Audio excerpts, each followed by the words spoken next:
Gumbo time.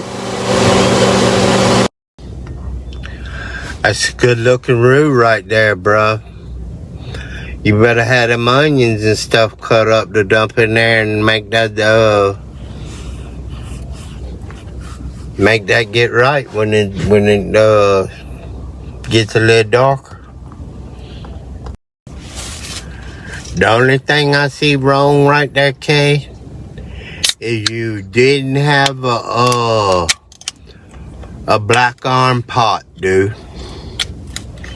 Gotta have a cast iron pot. But that is good looking roux, nice and brown. That's the best smell in the world, is when you dump them onions and stuff in that roux and you first get that stirred around. That's the best smell they got in the world, I believe. They ought to make a air freshener you could put in your car like that.